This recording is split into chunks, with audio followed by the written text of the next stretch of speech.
João, capítulo 4. Vocês estudaram na semana passada com o Vitor, né? João, capítulo 3, que é uma passagem muito conhecida quando Nicodemos visita Jesus. Nicodemos, então, questiona Jesus: como assim nascer de novo? Que negócio é esse? E aqui no capítulo 4, João faz um paralelo com essa história de Nicodemos, trazendo a mulher samaritana, a mulher no poço. Então tem um contraste aqui, temos um paralelo. Então, para a gente entender melhor essa história, é importante recapitular o que vocês aprenderam na semana passada sobre Nicodemos. Nicodemos era um homem fariseu, douto na lei, de extrema importância, tinha um status grandíssimo, ele tinha um grande poder aquisitivo. Enquanto a mulher samaritana era mulher e na cultura eles eram extremamente machistas, ela não tinha uma condição financeira muito boa, ela era pecadora, né? Ela estava no 6º casamento. Aliás, o último nem era marido, de fato, né? Então, assim, é um contraste muito grande, né? João aqui quer mostrar que o evangelho é para todos. A simplicidade e a profundidade do evangelho de João. Então, ele prega para Nicodemos, depois ele prega para a mulher samaritana. Uma coisa em comum entre a mulher samaritana e Nicodemos é que os dois, quando Jesus fala para eles, não em parábola, né? Que ele fala sobre a salvação, eles pensam que é algo terreno, algo daqui. Quando Jesus fala para Nicodemos nascer de novo, ele fala: como é possível eu voltar para o ventre da minha mãe e nascer de novo? Não tem como. Ele pensou que era isso, que era nascer literalmente. Ele entendeu a simbologia, né, a alegoria ao nascer de novo, que é nascer do Espírito. E vamos ver que a mulher samaritana também confundiu uma alegoria que Jesus fez. Vamos ler aqui, versículo 1. João, capítulo 4, versículo 1. Quando, pois, o Senhor veio a saber que os fariseus tinham ouvido dizer que ele, Jesus, fazia e batizava mais discípulos que João, se bem que Jesus mesmo não batizava seus discípulos, deixou a Judéia, retirando-se outra vez para Galiléia. E era-lhe necessário atravessar a província de Samaria. Só até aqui, vamos lá. Quando aparece na sua Bíblia em colchetes algum versículo, vocês já sabem, significa que não consta nos melhores manuscritos e que isso foi acrescido por algum copista, né? E que tem-se dúvida, né, se realmente esteve nos originais aquela parte que está em colchetes, porém não altera o sentido do texto. Então eles deixam, mas eles avisam: olha, isso aqui não está nos melhores manuscritos. Aqui tem parênteses, tá? Então isso aqui não encaixa nisso, só tem colchetes. Isso aqui foi João mesmo que escreveu. Os evangelhos faziam questão de frisar isso, de frisar que Jesus não batizava com água. Jesus batizava com fogo, Jesus batizava com o Espírito Santo, ele não batizava com água. Porque se Jesus batizasse alguém, né, Jesus ouvidão podia falar: olha só, você é baixo demais, eu fui batizado por Jesus, para não vir vanglória sobre ninguém. Coisa que acontece mais na frente com o apóstolo Paulo, né? Alguns batendo peitos, né, foram batizados pelo próprio apóstolo Paulo em pessoa. Então Jesus mesmo não batizava. João faz questão de frisar isso. Assim você encontrar lá em Lucas 3:11 e em Mateus 3:19.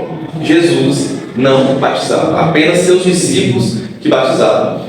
E fala que ele deixou a Judéia, né? E ele está vindo da Judéia para Galiléia de novo, né? E ele fala que era necessário atravessar a província de Samaria. E aqui a gente tem pontos para destacar. Tinha um atalho, né, para ir da Judéia para Samaria. Se você passava no Judéia para Galiléia, você passava por Samaria. Tinha um atalho. Porém, alguns teólogos dizem que Jesus foi porque ele sabia que a mulher ia estar lá, que ele queria pegar aquela mulher. Não, ele sabia que a mulher estava no bolso naquela hora, tal. Jesus foi saber, por isso ele foi lá pegar, né? Enfim, eu tenho dificuldade de afirmar isso. Pode ter sido, pode, mas uma coisa é fato: Jesus ele faz isso para cumprir Atos 1:8, que não tinha sido escrito ainda, né? Para cumprir algo que ele falou. Ele falou: olha, faça conforme eu fiz lá em Atos 1:8. Pregue toda a Judéia, Samaria e os confins da terra. Então Jesus prega na Judéia, mas ele não pode ir para os confins da terra antes de passar por Samaria. Entendeu? Então tem esse paralelo. Russell Shedd, inclusive, ele faz esse paralelo também. Então, isso é o que isso é fato, aliás, isso é fato. Mas o que eu penso? Jesus, ele evangelizou no dia a dia. Ele estava na rotina dele. Ele passou lá, ele teve sede, conforme a gente vê aqui nos versículos em diante, versículo 6, ó, chegou, pois, a uma cidade samaritana, chamada Sicar, perto das terras que Jacó dera a seu filho José. Estava ali a fonte de Jacó. Cansado da viagem, sentara-se Jesus junto à fonte por volta da hora sexta.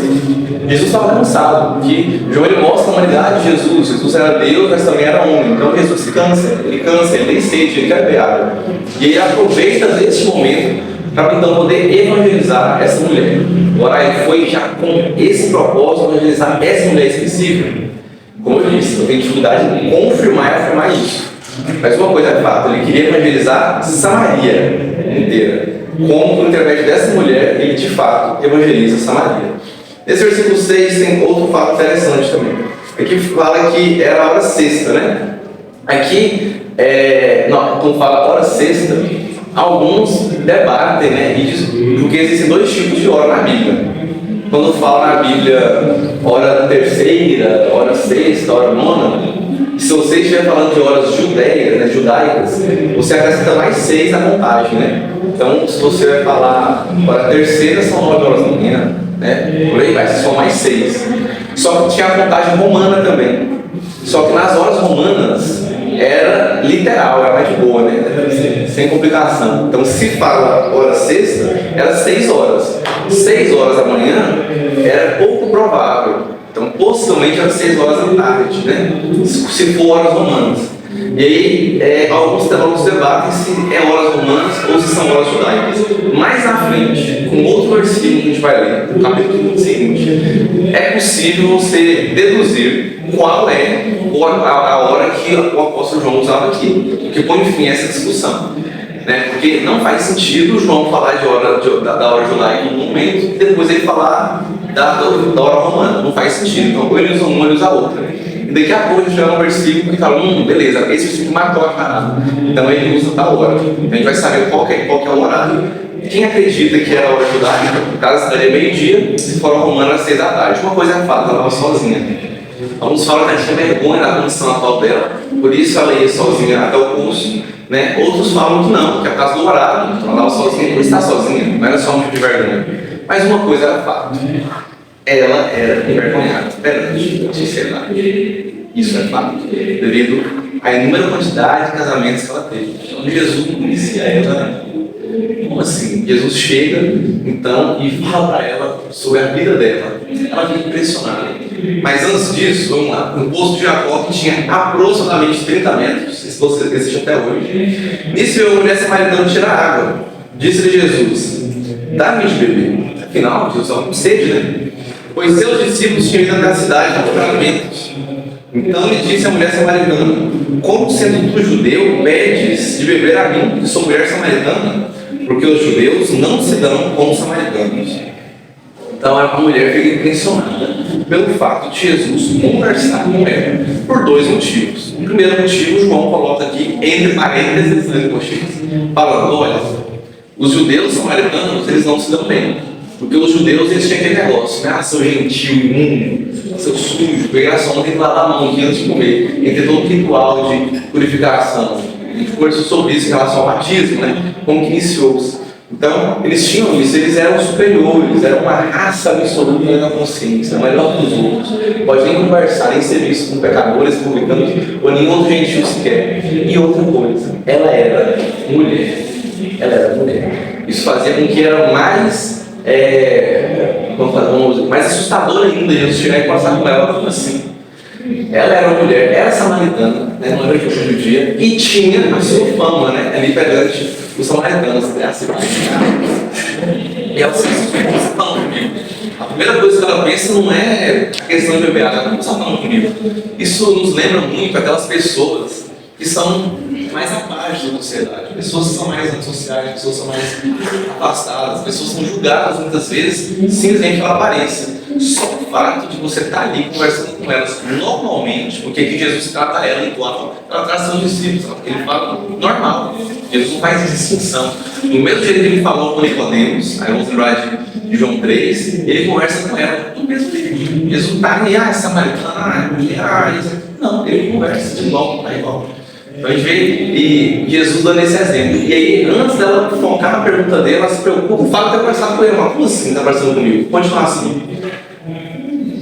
Versículo 10. Replicou-lhe Jesus: se conheceras o dom de Deus e quem é o que te pede, dai-me de beber, tu lhe pedirias e ele te daria água viva.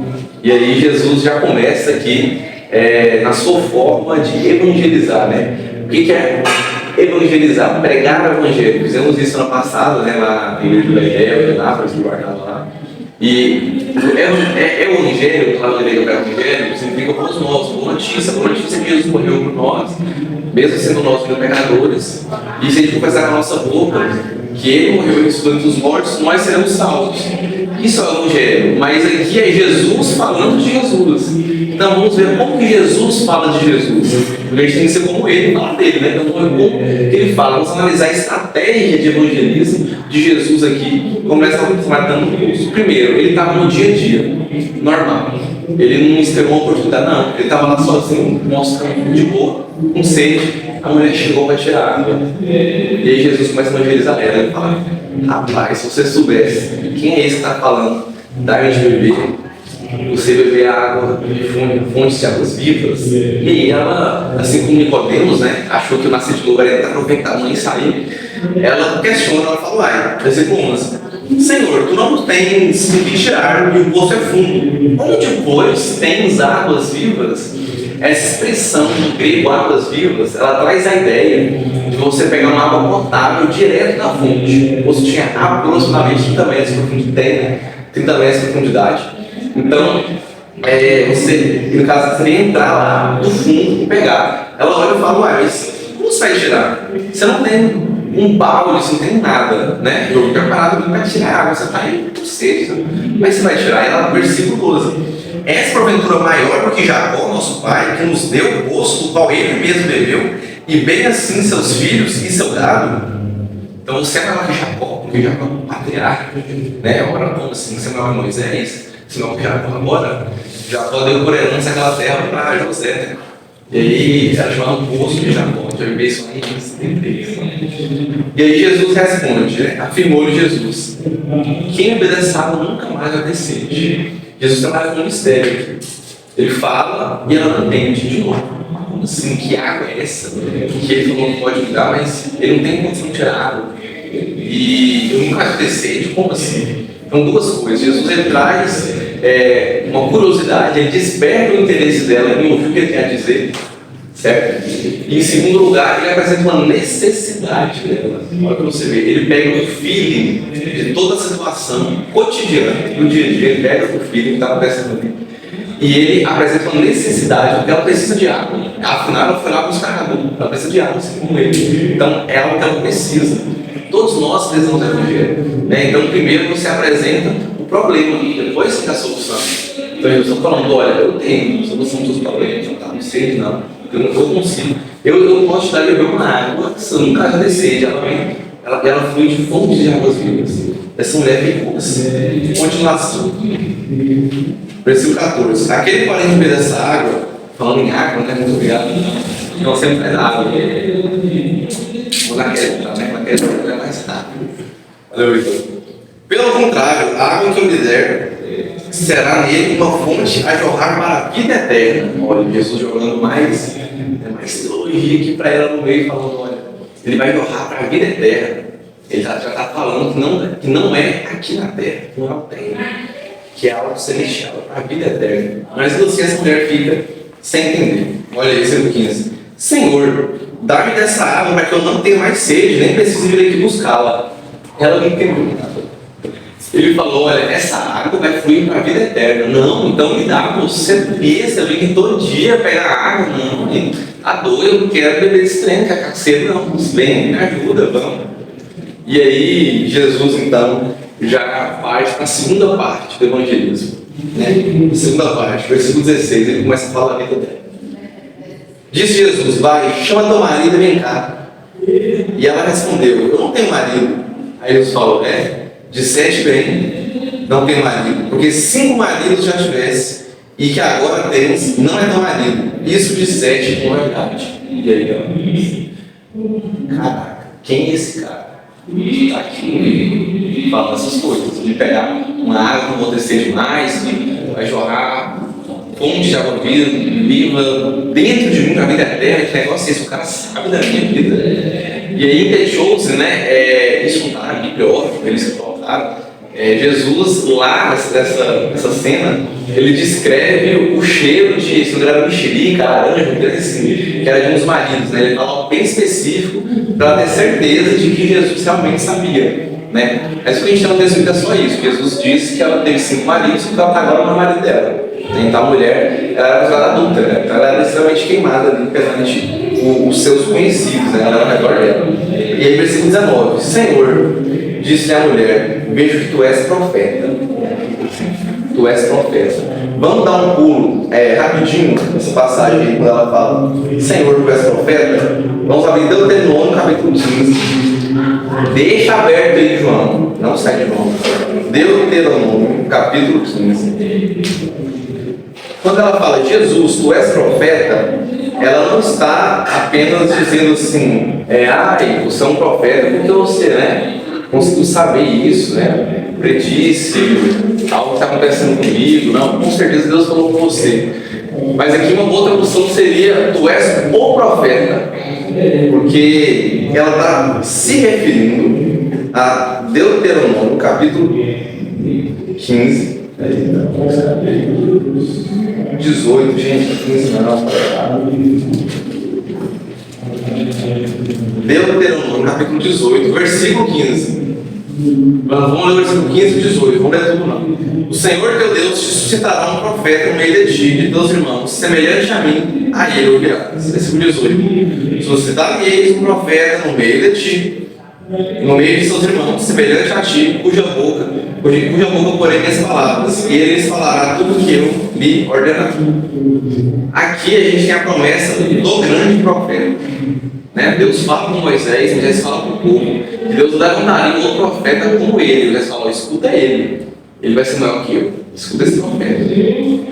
Esse profeta é quem? É Jesus, é o Messias. E os judeus entendiam isso. Por quê? Mas esses aqui não são os profetas do Antigo Testamento. Não, se você ler com calma o versículo 15 ao 22, você vai analisar que tem características aqui que os outros profetas tiveram sim, Os profetas desde Samuel até Malaquias, por último. Então você vê que teve sim. Porém, nenhum deles teve em plenitude as características que estão aqui. Nenhum deles teve.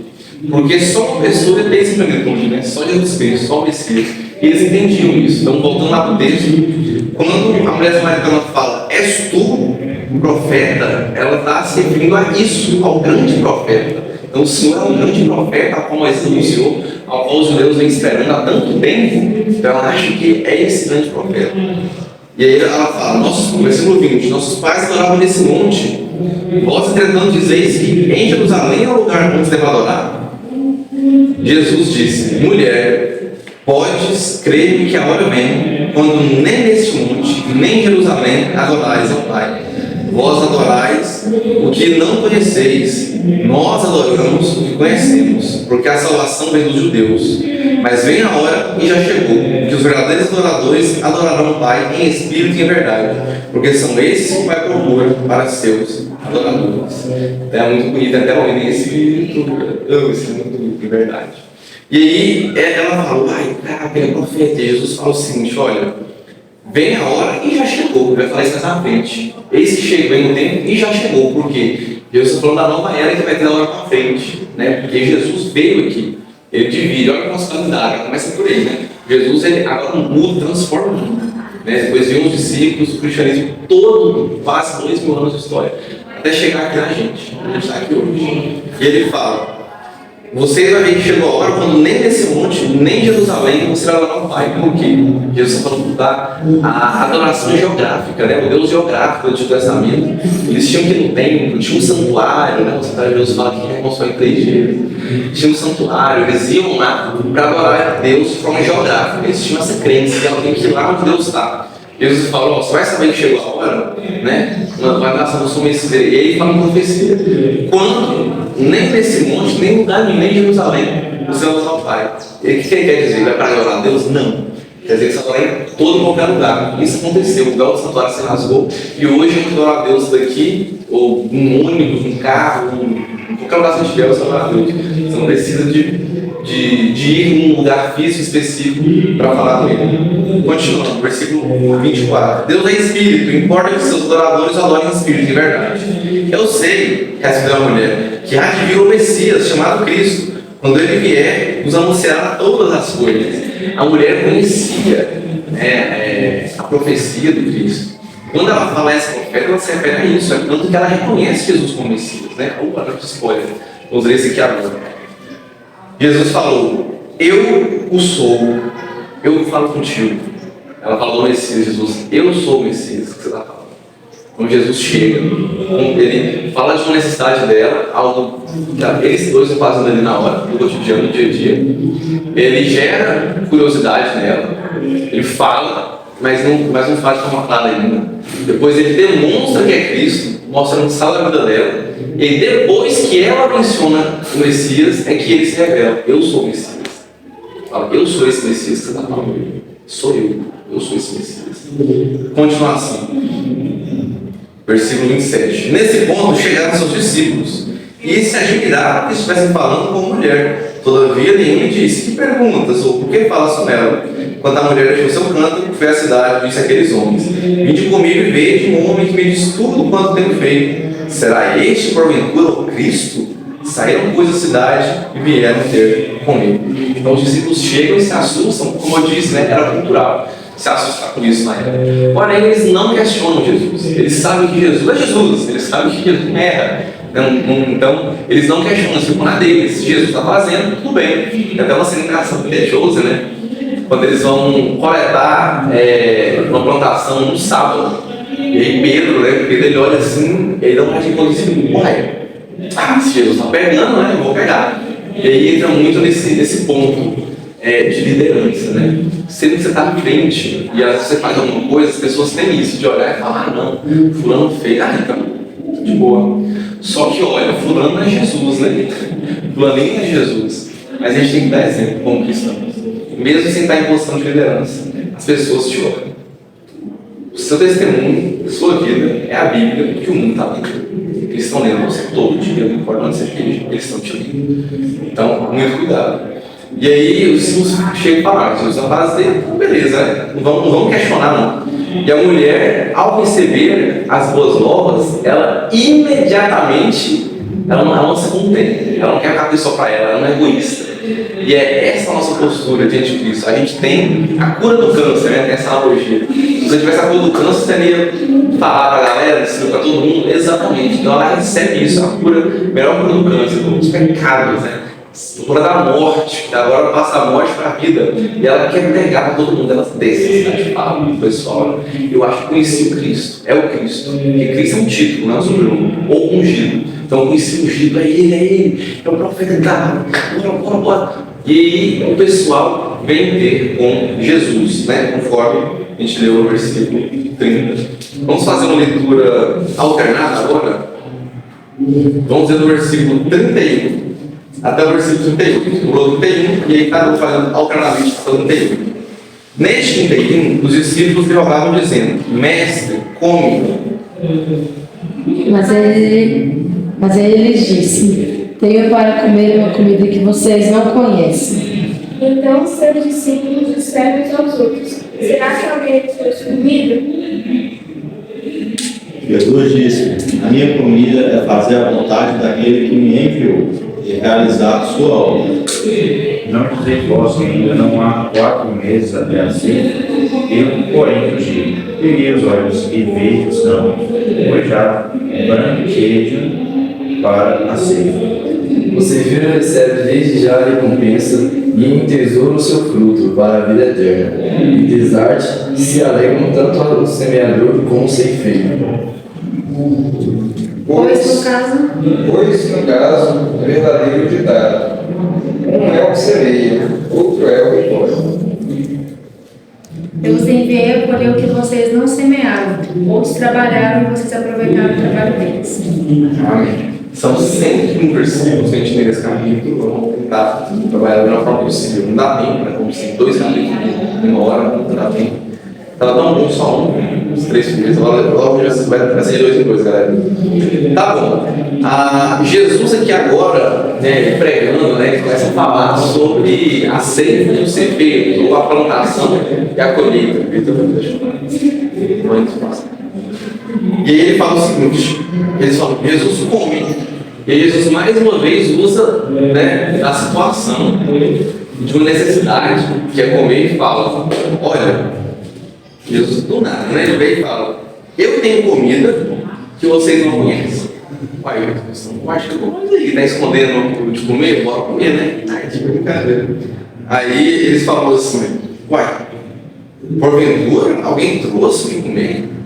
Aí Jesus está com comida, ele não quer comer. Jesus falou o seguinte, minha comida é fazer a vontade de Deus e consumar a sua obra. A palavra grega para realizar aqui é a palavra teleiso, que tem um sufixo, né? O mesmo sufixo da palavra tetelestai. Tetelestai é o que Jesus disse na cruz. O momento que ele falou, está consumado. Veja as palavras de Jesus em aramaico, tetelestai, está consumado. Ou ainda, feito está. Eu gosto muito de falar feito está, mas eu não vou falar isso. Feito está.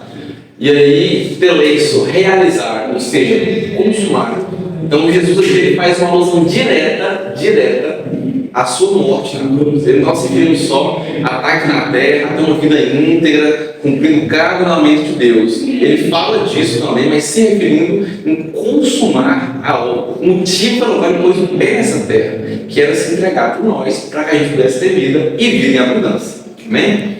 Então Jesus ele põe um pé aqui para isso. Por isso que ele fala, olha, essa comida que eu tenho que dizer para vocês, que é o corpo dele, olha o paralelo com a ceia, isso é o meu corpo que é dado por vós. Fazer isso que mora de mim. E não é comer literalmente o corpo de Cristo, tá? Nós não acreditamos na transubstanciação que os católicos acreditam no ato da ceia, né? Eles acreditam que eles estão comendo literalmente a carne de Cristo, a hóstia, né? Que chama Eucaristia e bebendo literalmente o sangue de Cristo, mas não cremos nisso. Jesus não se transforma literalmente, a substância não se transfigura, não muda, é apenas uma simbologia, um simbolismo. Jesus fala o seguinte, não dizei vós que há 4 meses até a ceia, analisando a plantação de 4 meses, está no jeito aqui, né? A colheita. E aí Jesus fala o seguinte: os campos já estão brancos. Você tem aquela música, uma coisa que eu cantei na igreja, mas os campos estão brancos, já podemos ver. Tem uma música muito bonita que fala isso, que é nessa passagem. Não, nesse capítulo 4, tem 2 músicas já para aqui, né? Então, os campos estão brancos, ou seja, está bom para colher agora. O que Jesus quer se referir a isso? Evangelismo. Os campos estão brancos. Você não precisa esperar. Não, mas quando isso, quando aquilo, os campos estão brancos. Estavam brancos na época, estão brancos agora. Os campos estão brancos. Vem de você lá, vem de nós, todos nós. A gente tem que ir lá e ceifar. Nós somos os ceifeiros aqui. Vamos lá, ele fala o seguinte: um é o que planta e o outro é o que colhe, né? Um semeador, outro é o ceifeiro, que planta e colhe. Aqui Jesus ele faz um paralelo com os profetas do Antigo Testamento e os pais da igreja, os patriarcas, né, do Antigo Testamento, que eles prepararam o solo, prepararam a terra, anunciaram Jesus, né?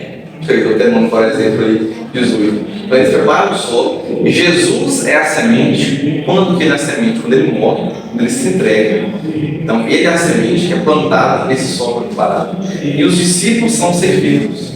Jesus está falando para eles. E ao invés de chegar e falar assim, olha, eu vou morrer e vocês vão evangelizar o mundo. Ele fala, eu tenho uma comida aqui que é diferenciada. Como é que é o negócio? Jesus perguntando curiosidade, ele disse de novo. E aí ele fala, um novo planta, outro que colhe. Para eles entenderem, quem vai colher são vocês. Então Jesus fala, obras maiores que essas vocês farão. Porque os discípulos, em termos de números, tiveram obras bem maiores que Jesus. Isso é óbvio, não tem como. Jesus ele ficou limitado ali. Estourando, não chega a 1 milhão de pessoas, nunca. Os discípulos se espalham para milhares e milhares de pessoas. Então, isso é óbvio, são obras maiores em termos numéricos que Jesus. Né? Dos quais os apóstolos, Paulo, Deus numéricos, foi o que teve maior alcance, né? Mas ele é um meio que fala que ele é o menor dos apóstolos. Mas ele sabe que não. Ele sabe que Paulo não foi o menor dos apóstolos. De longe, ele não foi o menor dos apóstolos. Isso aqui também nos remete ao seguinte: muitas vezes a gente olha só para agora, a gente não olha para longo prazo. A gente só olha para o curto prazo, né? A gente quer plantar e olhar agora, já comeu lá para dentro. Não é assim, pessoal. Não é assim, pessoal. Que Jesus fala, não espere, né? Não é 4 meses. Os campos já estão brancos, escolham agora. Mas não sejam imediatistas. Por exemplo, todo esse trabalho que a gente fez aqui, né? Da Jubás, vindo de anos, né? Então teve nos dias de luta também. Mas isso aqui, para mim, não é só uma colheita, não, uma coisa de um povo plantado no passado, não, isso aqui é preparado para lá na frente, colher mais ainda. Você olha uma igreja hoje que está no estado mais assim, né, não só a juventude, eu falo a igreja no geral, porque alguém não plantou atrás, quando alguém não plantou, não tem que colher agora. Então aí você tem que preparar o solo, nem plantar, não, o solo está árido, né? Você tem que preparar o solo ainda, isso é muito trabalho. Então o nosso dever é semear. Olha para vocês verem, tanto de adolescentes que tem, tanto de crianças. Essa passagem, juntando todos eles, deu mais de 20. Passada não, deixa eu ver se eu vi, né? Então assim, gente, a gente tem que preparar o solo, a gente tem que preparar o terreno para eles. Não importa o que a gente vai colher, isso não importa. Não importa, igual por exemplo, eu e a Alice estamos presentes a Jubá. Não importa se a gente vai colher os frutos que a gente está plantando, não importa. É tudo do reino de Deus. A seara é dele. É dele. Aqui nessa alusão nós somos trabalhadores que plantam, a gente planta, a gente semeia, a gente para o sol, mas a seara é dele. O dono da plantação é Deus. É dele. As almas ceifadas são dele. Então prepare o terreno. Tenha em mente isso, de preparar o terreno. Até mesmo que você colhe frutos do que outras pessoas plantaram. Você colhe frutos do que outros plantaram. Continuando, muitos samaritanos creem em Jesus. Foi lá para ouvir o que Jesus tinha a dizer, versículo 39. Muitos samaritanos daquela cidade creram nele, em virtude do testemunho da mulher que anunciaram. Ele me disse tudo quanto tenho feito. E você? Você já ouviu falar muito antes disso. O samaritano acabou de ouvir e foi pregar. E você?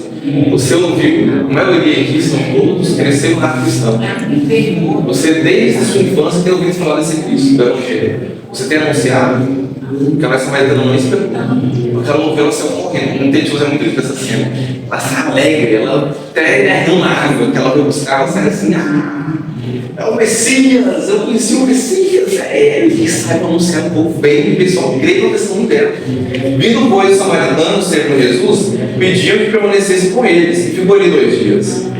Muitos outros creram nele, por causa de sua palavra, e diziam à mulher, já agora não é pelo que disseste que nós cremos, mas porque nós mesmos temos ouvido e sabemos que esse é verdadeiramente o Salvador do mundo. Então muitos samaritanos reconhecem que Jesus era o Messias. Mais um embasamento para a ideia que eu disse no começo, de que ele não foi lá só para pegar essa mulher, claro, ele queria evangelizar a Samária inteira, né? Mas foi por intermédio dessa mulher, que aceitou de bom grado e fez sua parte, soberania de Deus e responsabilidade humana. A iniciativa foi de Cristo, mas ela aceitou e foi lá pegar. Ela aceitou e foi lá e chamou o povo. O pessoal ouviu e creu. Eles falaram assim, não, agora eu não acredito só por ter ouvido o que você falou. Eu ouvi. O descrente ouve muita gente falar desse Jesus, né? Mas eles têm que ter isso aqui. Eles têm que um dia experimentar bem de fato, falando, não, agora acredito porque eu ouvi. Eu vivi, porque quem tem experiência é completamente diferente de quem apenas ouve. Jesus então volta para Galileia após 2 dias, né? Ele chega lá, porque o mesmo Jesus testemunhou que um profeta não tem honras na sua própria terra. Assim, quando chegou a Galileia, os galileus receberam, porque viram todas as coisas que ele fizera em Jerusalém, por ocasião da festa, a qual eles também tinham comparecido. Tá, o que é isso aqui da festa? É o primeiro sinal miraculoso de Jesus. E daqui a pouco já vem o segundo, né? No capítulo 5. O primeiro sinal miraculoso de Jesus foi transformar a água em vinho, aquela festa de casamento. E aí, Jesus tinha falado que o profeta não tem honras a não ser na sua própria terra. A gente falou muito sobre isso aqui, né? Quem é de fora leva mais vantagem. É incrível isso, né?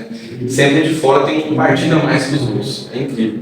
Sempre chega uma pessoa nova na igreja, nossa, talvez seja uma pessoa, tem pessoas ali atraentes na sua igreja, mas sempre tem olho para aquela pessoa de fora. É sempre assim que funciona. Uma pessoa que cresceu ali, você fala, peraí, Carlinhos? Não, Carlinhos agora é isso, não é possível. Não, nossa, eu cresci com Carlinhos, eu vi ele ali. Nossa, Carlinhos, ele na bicicleta caía, ele tirava a meleca do nariz e comia. Não, Carlinhos é juiz agora, não é possível. Carlinhos. Então, quando você só chega, não é juiz, meu Deus, pronto. Agora, quando você conhece a pessoa, você traz na sua cabeça o passado da pessoa. Né? Aqui João não em detalhes, mas outros evangelhos em detalhes. Fala Jesus, quando ele está na Galileia, o cara fala assim, uai, esse aí é o filho do carpinteiro. Uai, a gente conhece os irmãos dele, a família dele, não é aquele menininho assim? Ah, Messias, que nada. Então assim, tem disso até hoje, você percebe isso. Como nesse exemplo, por exemplo, tem vários outros, você percebe isso. E quem é de fora leva a vontade demais. A gente valoriza muito quem é de fora com relação ao que é de dentro, mas é muito mesmo. É igual eu costumo falar, por exemplo, uma coisa é chegar um professor de fora e dar uma aula, ali numa turma, né? Um colégio mesmo.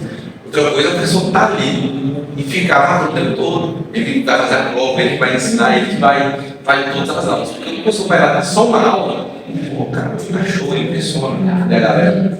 Entendeu? É fácil, não tem responsabilidade nenhuma para aprendizado de fato dele, se não chegar uma aula.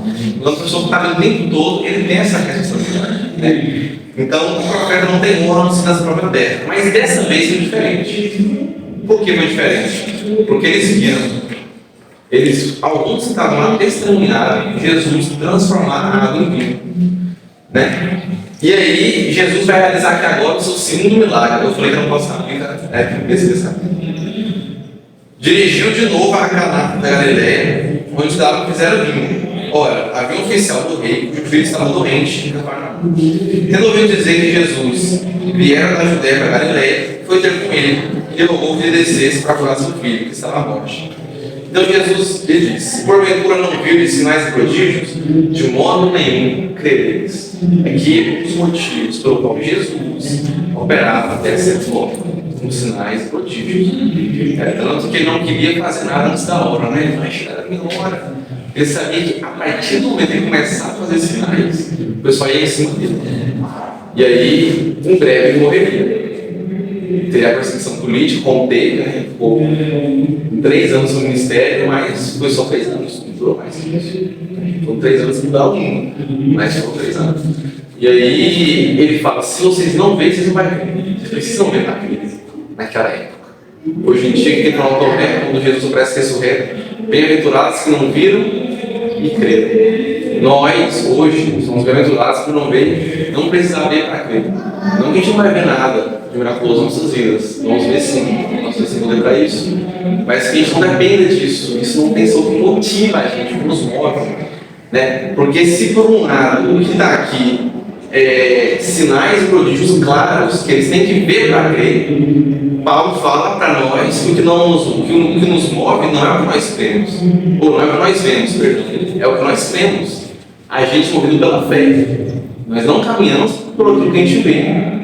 Então é um contraste. Pós-Jesus é necessário. Jesus tinha que confirmar sua autoridade messiânica. Ele precisava de milagres para poder confirmar isso. A gente vê isso na igreja primitiva também, né? O Espírito Santo desce, sempre que ele desce, acontecem coisas incríveis, porque era necessária essa confirmação, o poder veio de Deus, porque isso é um sinal inegável.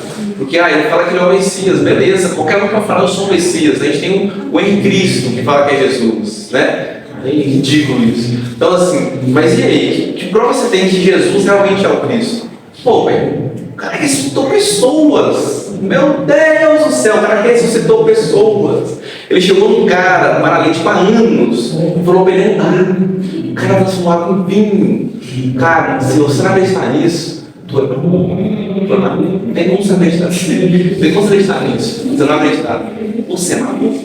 Então Jesus precisava confirmar isso. E aí as pessoas eram responsáveis por não, elas próprias eram responsáveis pela sua alma, porque elas não creram num sinal claro vindo da parte de Jesus. Mesmo vendo o próprio Messias, elas não acreditavam. Muitas vezes algumas pessoas não vão acreditar. Mesmo vindo na igreja, estudando aqui, mesmo você falando, elas não vão acreditar.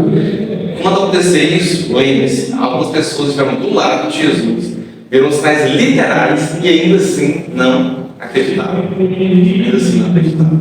Continuando, não sejamos como eles. Qual oficial? Desce antes que meu filho morra. Jesus falou: rapaz, pode ir. Seu filho está vivo. O homem creu e foi. O homem creu e foi. E aqui a gente já vê esse contraste que eu falei. O cara creu sem vermos. Seu filho está vivo. Peraí, deixa eu. Não tinha celular na época, né? Mas é verdade, se fosse hoje em dia, pega esse peraí. Manda uma mensagem: ô, meu menino tá aí, velho. Manda, ele tá bem. Sério, não, manda um vídeo aí, nem que seja de visualização única. Como é que ele tá? Quero ver como é que ele tá. Não, ele foi, ele desceu. Ele, rapaz, não. Obrigado, Jesus. O Senhor curou ele. Vou descer lá. Ele creu e desceu. Continua. Já ele descia quando um dos seus servos vieram ao encontro, anunciando que o seu filho vivia. Então ele indagou-lhes que hora o seu filho se sentia melhor. Informaram: ontem, à hora 7, a febre o deixou. Por isso reconheceu o pai ser aquela precisamente a hora que Jesus lhe dissera: teu filho vive. E creu ele e toda a sua casa. Foi esse o segundo sinal que Jesus fez depois de vir da Judéia para Galiléia. Jesus aqui começa a fazer sinal de outro. João ele traz 7 milagres, né? Lembra que eu falei na aula introdutória, no pronome geral? Por que João usa sempre o 7? Né? Então, o 7 eu sou de Jesus. Na semana que vem a gente vai ver um dos eu sou, né? Eu sou o pão da vida. E 7 milagres, tudo 7. Né? E aí, aqui o cara, antes de chegar em casa, um dos oficiais vem com ele e fala: rapaz, não está bem, está vivo. Recebeu a notícia. E aí ele só te cura: rapaz, peraí. Assim, só para um negócio: que hora que foi esse trem? Que hora que ele estava de boa? Que hora que era? Ele fala: não, era por volta de hora 7, quando ele do nada me levantou. E aí ele se lembra, né? De quando ele conversou com Jesus, que era a hora 7. E aí aqui chegou a passagem para vocês. Nessa passagem é possível definir, os teólogos concordam nisso, sua maioria, você vai achar um ou outro só fora da turma, a maioria concorda nisso, que aqui a contagem de horário aqui é a contagem romana. Por que a contagem romana? Porque se não fosse a contagem romana, seria 1h da tarde, se fosse a contagem dos judeus. Então ele poderia ir embora. Na contagem romana, a hora 7 aqui seria 7 horas da noite. Então estava de noite, estava escuro. Então ele não foi embora nesse dia. Porque ele vai no outro dia e aí o servo vem de encontro com ele. Então, se João usou aqui horas romanas, não faz mais sentido, os outros concordam nisso. Então, com certeza, nesse mesmo capítulo, lá no começo, quando ele está com a mulher samaritana, era as horas romanas. Então, você não faz aquela somente de 6, como a gente faz com os evangelhos. Por exemplo, Mateus. Isso é importante você conhecer um pouco do panorama do livro que você está lendo. Você não interpreta livro histórico como carta, né? Nem carta como livro poético, você tem que saber. Porque Mateus escreve para os judeus, então sempre ele quer se referindo a Gálatas 6. Ele está falando de horas judaicas, óbvio. Ele escreveu para os judeus, você vê isso na linguagem dele. E aí ele vê: rapaz, curou mesmo, Jesus curou, mas ele já tinha que antes, né? Ele não precisava dar uma confirmação para ele. Mas é claro, você quer a confirmação. Agora vamos usar a segunda parte, vai dar um pouco menos de tempo, vamos tentar expor o máximo possível. São 47 versículos aqui agora. Essa cura aqui é muito famosa, muito conhecida. Vamos ler, nós vamos ler o alternato, do versículo 1 até o versículo. Até o 18. Vamos. Passadas essas coisas, havia uma festa de judeus, e Jesus subiu para Jerusalém. Existia ali, junto ao portão das ovelhas, um tanque chamado em hebraico Betesda, o qual tem 5 pórticos. Neste jazia grande multidão de enfermos, cegos, mancos e ressecados, esperando o movimento da água. De vez em quando descia o anjo do Senhor e agitava as águas. O primeiro que entrasse no tanque, depois de agitadas as águas, era curado de qualquer doença que tivesse. Estava ali um homem enfermo, havia 38 anos. Jesus, vendo deitado e sabendo que estava assim há muito tempo, perguntou: queres ser curado? Respondeu-lhe o enfermo: Senhor, não tenho ninguém que me ponha no tanque quando a água é agitada, pois, enquanto eu vou, desce outro antes de mim. E Jesus disse: levante, toma o teu leito e anda. Imediatamente o homem se viu curado e, pegando o leito, começou a andar. E aquele dia era sábado. Por isso disseram os judeus o que for curado. Hoje é sábado e não te é lícito carregar o leito. Aos que lhe responderam: o mesmo que me curou me disse: toma o teu leito e anda. Então lhe perguntaram: quem é esse homem que mandou você pegar a maca e andar? A gente foi procurar não saber quem era, porque Jesus se havia retirado, por haver muita gente naquele lugar. Mais tarde, Jesus se encontrou no templo e lhe disse: olha, você foi curado, não pegue mais, para que não lhe aconteça o que viu. O homem se retirou e disse aos judeus que tinha sido Jesus que o havia curado. E os judeus perseguiram Jesus, porque fazia essas coisas no sábado. Disse-lhe Jesus: meu pai continua trabalhando até hoje, eu também estou trabalhando. Por isso, pois, os judeus ainda mais procuraram matá-lo, porque não somente violava o sábado, mas também dizia que Deus era seu próprio Pai, fazendo-se igual a Deus. Amém. Versículo interessante. Glória a Deus. Tá. Jesus, então, passadas todas as coisas, veio uma das festas de Deus. Vamos recapitular aqui quais eram as 3 festas anuais dos judeus. 3 festas anuais dos judeus. Agora vocês sabem. Páscoa. Sim. Hã? Do pão sem fermento é a mesma da Páscoa ou outra? É. Os pães asmos.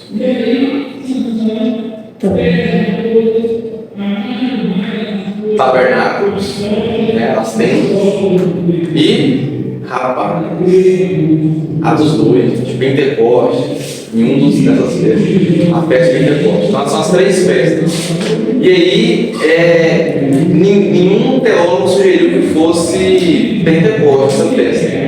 Alguns sugeriram a Páscoa, outros tabernáculos, mas a maioria sugeriu, e a maioria dos bons, sugeriram que era Páscoa, né? Que era perto da Páscoa. Então, creio eu que seja Páscoa, né? A maioria está no sentindo nisso, a maioria dos que eu pesquisei, pelo menos. Então, perando da Páscoa, Jesus sobe a Jerusalém. É costume, né? Então, ia dar multidões ali. E aí lá tinha um tanque chamado de Betesda. Tem uns bons manuscritos que está escrito Betesada, em vez de Betesda. Então, Betesda significa casa da misericórdia e Betesada, casa das oliveiras. O sufixo Bet significa casa. Por exemplo, Betel, que a igreja que a gente estava lá, por exemplo, ela tem alcunha de igreja batista, Betel. El é Deus, né, em hebraico, o sufixo. Então, Bet-El, Betel, casa de Deus. Na Bíblia a gente tem uma cidade chamada Betel, casa de Deus. Então, aqui, Betesda. Então, tanque da misericórdia. Esse tanque existe até hoje, tá, galera? Existe até hoje esse tanque. Depois vão pesquisar o tanque de Betesda lá, você vê como é que é. Muito interessante. E aí, tinha uma crença na época, né? Está aí no versículo 4. Esse sim, colchetes, porque esse não consta nos melhores manuscritos. Né? Acredita-se que foi um copista que acrescentou isso aqui de propósito, a critério de esclarecimento das pessoas. Porque, gente, sem esse versículo ficaria muito estranho. É falar, tem um tanque e esse tanque está cheio de enfermo, beleza. Versículo 5. Aí tinha um homem enfermo lá, tá? E aí ele fala assim: Senhor, ninguém me coloca no tanque quando a água é agitada. Como assim quando a água é agitada? Cara, isso dá uma cabeça dos teólogos, sabe? Você já tem tanta coisa para atrás, você uma mais assim, que ele fica anos de pesquisa. O que será que foi que ele quis dizer com a água agitada? Aí, uma das teorias é essa, com certeza, que eles tinham alguma crença de que quando a água é agitada poderia ter um poder de cura. Tendo isso, a gente tinha muitos enfermos ali em redor. Então deve estar ligado a isso, de alguma forma. Mas, para que ter dúvidas se foi possível de ter a resposta de fato, né? Não precisa ter teoria. Então, Vitor, por favor. E aí ele coloca isso aí, né? João não colocou, mas o copista colocou. Então, eles tinham a crença na época de que um anjo vindo da parte de Deus vinha, descia na água e ela agitava. Então, para agitar, a primeira pessoa a entrar no tanque era curada. Muito obrigado, Vitor. O fato disso estar aqui não quer dizer que era verdade. Quer dizer que o povo crê nisso. Quer dizer que é verdade. Né? Não quer dizer que isso é verdade. Mas eles estavam obrigados a ver quem que entrava primeiro. E era muita gente. Não era possível que uma pessoa entrasse na água e aí você poderia achar a primeira. Ela não foi curada. Porém, ela vai achar que ela não foi a primeira. Porque ela briga, gente. Quando alguém entrar, é que alguém está lá que não viu que foi curado. E aí, Jesus, quando chega no cara para curar ele, ele fala: Senhor, como vou ser curado se eu não consigo dar um tanque? Eu sou bonequinho demais aqui, eu não dou onde entrar. Ó, ninguém me ajuda. Eu preciso de ajuda para entrar no tanque. Sempre vem outro na minha frente. Eu quero ter 38 anos já nessa, não consegui. Vai me colocar no tanque? Então, vai me ajudar? Não, Jesus vai fazer algo bem melhor. A cura de verdade. Aí que a gente vê responsabilidade de Deus, ou responsabilidade humana e soberania de Deus, no nome contraste. Né? Mais uma vez falando sobre a doutrina dos calvinistas, que eu particularmente não concordo com eles na doutrina da eleição, da forma que eles acreditam. Acreditam na doutrina da eleição conforme está na nossa declaração doutrinária batista. Né? A gente crê que a eleição é bíblica, assim, você não pode negar, mas não é a forma que os calvinistas pregam. Porque aqui Jesus toma a iniciativa. Olha como funciona a salvação. Se não fosse por Jesus, o paralítico não seria salvo, curado, né? A salvação aqui seria a cura. Ele não seria salvo, Jesus que vai até ele. Entende? Só que Jesus pergunta para ele, olha o versículo 6, quer ser curado? Jesus não chega curando, Jesus não invasiva, ele não chega aqui e fala, tá curado, levanta e vai se andando, meu parceiro. Não, Jesus não é graça irresistível, ele chega e pergunta, você quer ser curado? Você quer? Então, aí vem agora a responsabilidade humana. Ele é como se fosse um mendigo, né? A palavra tem sempre conversa com os ovelhas, com o mendigo, né? Que Jesus estende a mão para ele, mas ele tem a opção de pegar. Jesus não chega e entrega para ele, pega. Não. Jesus chega e você quer ser curado?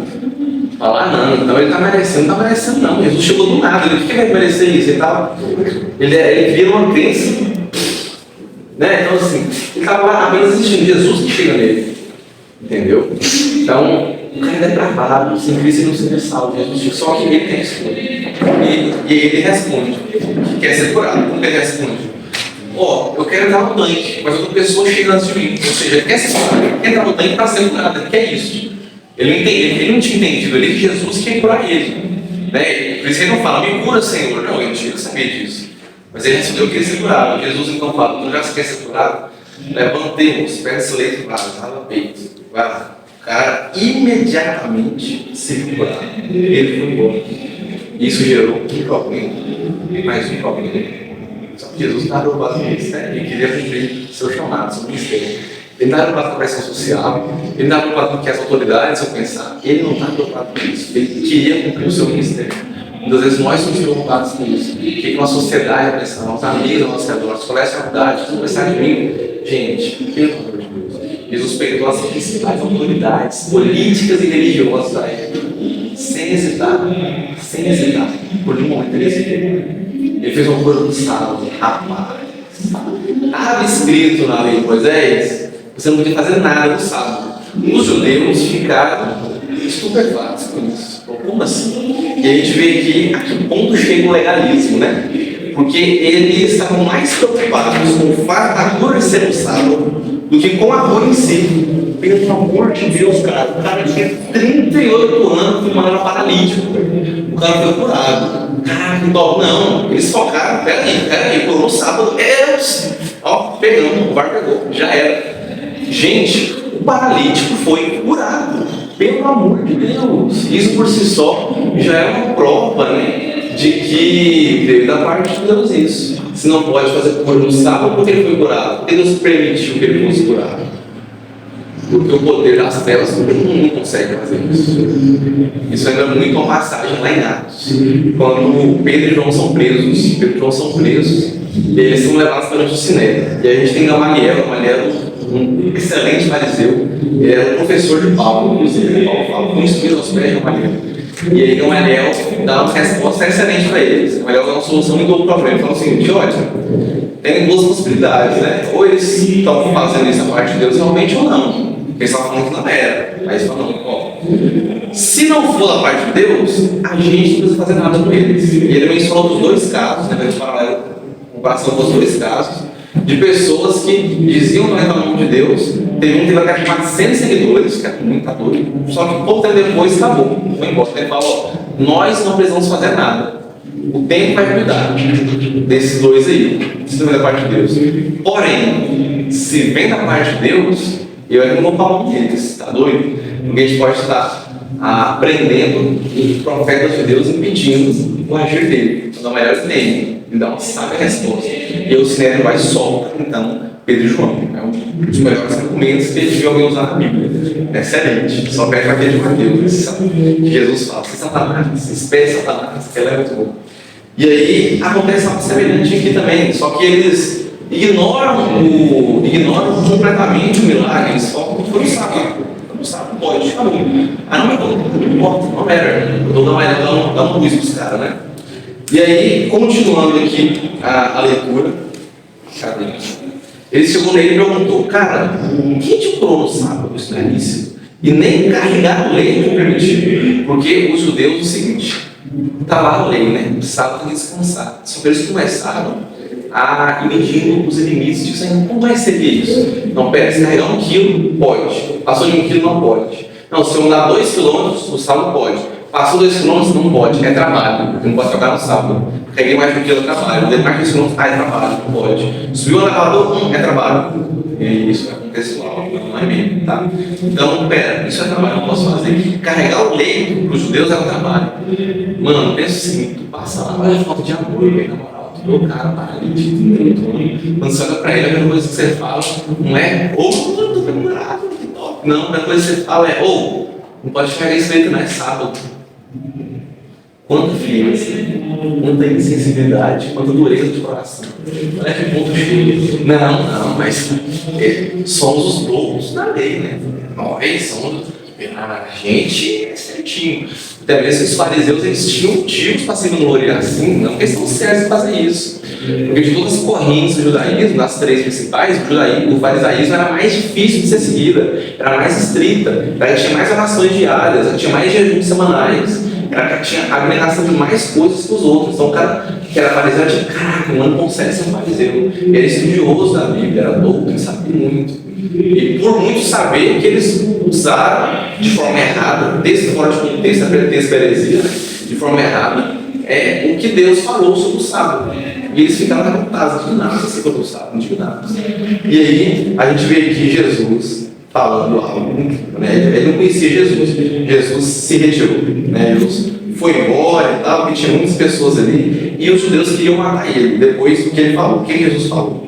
Os judeus perseguiram Jesus e ele falou, meu pai trabalha até agora, e eu trabalho também.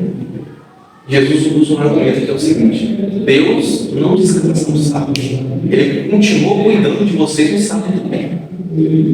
Eu sou como meu pai, essa expressão no grego, tanto que no versículo seguinte João fala, né, que eles queriam matar Jesus, porque quando Jesus fala, meu pai trabalha no sábado, eu também trabalho, esse também, ele está dizendo que ele é como o pai, no sentido de ele ser Deus. É um dos versículos aqui que confirma a divindade de Cristo, batendo em contraste com os testemunhos de Jeová, que não creem na divindade de Cristo, né? Não creem na divindade, só Deus Pai. Eles deturparam alguns versículos, alguns versículos da Bíblia, para poder negar a divindade de Cristo, como esse aqui, por exemplo. A gente vê lá em Colossenses, capítulo 1, versículo 3, versículo 17, Jesus fala claramente, ele é a base, ele que é o Redentor. Então, Jesus é Deus, ele fala isso. E Deus não descansa no sábado, também não. É uma pergunta interessante, quando você lê Gênesis, Deus descansou, a Bíblia desse tipo. Deus se cansa, claro que não. Deus, ele não se cansa, ele não se cansa, ele não precisa descansar. Então, a figura de linguagem é para dar exemplo para a gente, que a gente precisa de descanso. Ninguém de fé, né? Não é de fé, é de brincadeira. Então a gente tem que descansar, a gente precisa descansar. Aí Jesus fala, não, eu sou Deus, eu não descanso. Se o cara precisa ser curado hoje, eu vou curar. Se uma ovelha está em apuros, eu vou resgatar ela. Tem aquela parábola no pastor que fala, tem alguém que é pastor de ovelhas? Então, passagem, ele fala, eu sou pastor de ovelhas. Se sua ovelha estiver presa, você não vai salvar ela, quer sábado. Vamos lá, você tem 50 cabeças de gado. Aquele dia vai ser um Judas. Cara, tu chega lá, todo dia vai ser um Judas. Ixi, vai acabar rápido. Chama, e aí, um boi seu atolou lá, atolado. Ah, não é sábado, tá ligado? É sábado. E aí? Não pode, eu não vou salvar ele porque é sábado. Claro que não, você vai perder o boi, você vai salvar ele. Quanto mais uma alma. Jesus ali, ele não cura só o paralítico, ele não trata somente da enfermidade física do paralítico, ele trata do espiritual, da alma dele, que é o principal. É tanto que ele fala, vá e não pegue mais. Isso lembra algo, né? Pois é, vamos chegar nessa passagem também. Vá e não pegue mais. Então, Jesus, ele atribui aquela condição dele ao pecado. Ele atribui aquela condição dele ao pecado. Ele está defendendo por conta do pecado. Isso não quer dizer que todo mundo que tem alguma enfermidade, né, algum tipo de deficiência física, uma limitação, está assim por conta do pecado, de fato. Né? Não quero dizer isso. Mas esse som específico era por conta disso. Jesus fala. Ele fala, olha, vá, não pegue mais, para não acontecer coisa pior. O que poderia ser pior que ser paralítico? Do que Jesus estava falando quando ele disse, não pegue para não acontecer coisa pior. Ele estava falando das pernas sumirem, né? Ficar sem perna, né? Após pecar. Era disso que Jesus estava falando? Não. Jesus está falando da salvação, da morte até. Isso é muito pior do que qualquer enfermidade física. Ele falou, beleza, você recebeu a cura física, mas vai incluindo a sua alma, do espiritual. Isso vai ser pior do que a condição que você estava em 38 anos querendo entrar nesse bolso, que reflete a realidade do pessoal da época hoje em dia. A gente vê que o misticismo, de forma clara, o pessoal acreditava que se entrasse na água e se curava, um anjo do Senhor ia lá. E eu pergunto para vocês, anjo cura? Anjo cura? Me mostra na Bíblia onde tem um anjo curando alguém. Me mostra, não tem. Anjo cura, quem cura é Deus. Os anjos ficam para servir a gente. Para servir a gente. Está aí. O anjo não cura. Continuando então, para a gente finalizar, para terminar. Vou falar uma coisa ou outra, como sempre. Tá? Não dá tempo mesmo. Tá bom, vamos estudar, né? Como sempre. Então eles falaram de Jesus. Em verdade vos digo que o Filho nada pode fazer de si mesmo, senão somente aquilo que vi fazer o Pai. Porque tudo que esse fizer, o Filho também semelhantemente o faz. Porque o Pai ama o Filho, lhe mostra tudo o que faz, e maiores obras do que essa lhe mostrará, para que vos maravilheis. Jesus aqui ele mostra essa relação de dependência total com Deus Pai. Tudo que ele faz depende da vontade de Deus. Ele não faz nada que Deus não queira que ele faça. Da mesma forma, nós como cristãos, como pequenos cristos, como Cristo fazer tudo independência do Pai, temos que fazer tudo independência de Deus Pai também. Tudo segundo a vontade dele. Continua um pouco mais rápido, senão a gente vai conseguir finalizar. Pois assim como o Pai ressuscita e vivifica os mortos, assim também o Filho vivifica aqueles a quem quer. E o Pai a ninguém julga, mas o Filho confiou todo o julgamento, a fim de que todos honrem o Filho, do modo que honraram o Pai. Quem não honra o Filho não honra o Pai que o enviou. Em verdade, eu digo, quem ouve a palavra e crê naquele que enviou, tem vida eterna, não entra em juízo, mas passou da morte para a vida. Em verdade, eu digo, eis que vem a hora, e já chegou, que os mortos ouvirão a voz do Filho de Deus, e os que ouvirem viverão. Pergunta, peraí, Deus, que negócio é esse? É possível ter conversão após a morte? É possível, de alguma forma, ter conversão ou se converter após a morte? Então, o que Jesus quis dizer? Os mortos ouvirão e vão crer. Ele se referia ao estado da alma. Não, todos nós, sem Cristo, estamos mortos. É aquele negócio que a gente até postou no Instagram de vários esses tempos agora. O Evangelho é a boa notícia. Para ler, você fica boa notícia. Comece com a má notícia. Qual é a má notícia? Não, está morto. Você está morto. Você não tem expressão de Deus, você está morto. Então, os mortos vão ouvir e crer. É nesse sentido, no sentido espiritual. Cuidado com heresias de TikTok. Cuidado. Tá bem isso aqui. Nossa, tá vendo. Bora lá. Onde é que a gente parou? É verdade. Nem tão rápido também. O embasamento para isso está no próprio versículo 24, que Jesus está falando claramente sobre vida eterna. Então você passou da morte para a vida. E passar da morte para a vida não é sua matéria física morrer, seu corpo morrer. Não, é você enquanto está vivo. Você é salvo aqui. Não é quando você morrer, você vai sair. Não, você está salvo já. Você está salvo já. Só você não passou dessa vida para a próxima. Você já está salvo. Se você entrou no Romanos 10:9, né? Enfim, versículo 26. Porque assim como o Pai tem vida em si mesmo, também considera o Filho ter vida em si mesmo. Ele deu autoridade para julgar, porque é o Filho do homem. Não os maravilheis disso, porque vem a hora em que todos os que se acham nos túmulos ouvirão a sua voz e sairão. Os que tiverem feito bem para a ressurreição da vida, e os que tiverem praticado mal para a ressurreição do juízo. E aí lembra que Jesus falou aqui em cima, 24, você passa da morte para a vida sem juízo, sem necessidade de passar pelo julgamento. Você é justificado, acabou top, né? De cara, você é justificado, pum, declarado justo, acabou, está justo, não tem o que ver aqui. Versículo 30 em diante, tem um trecho toda vez que a gente lê, porém, tentar curto, mas vamos ler. Abre lá no Alice em Foco. Um texto muito bom. Tinha 3 trechos interessantes para os Marcos. Para eles é aquele negócio, né? Todo mundo tem as coisas, tem casa para chegar aqui. A gente fica mais no texto mesmo. A lição em foco. Alguém lembra mais a lição em foco, por favor? Não que eu tivesse o interesse de fazer um paralelo entre a mulher e Nicodemo. Ele, em nome de um homem judeu, culto, respeitado, poderoso e conservador, ela, samaritana, laica, sem prestígio, desprezada, e não conhecia a religião como Nicodemos. Contudo, ambos necessitavam da água viva para beber e terem a vida eterna. Assim como Nicodemos, a mulher não percebe que está na frente do Messias. A sua percepção só acontece quando ele revela a ela o seu estado pecaminoso, uma vez que já estava no 6º relacionamento.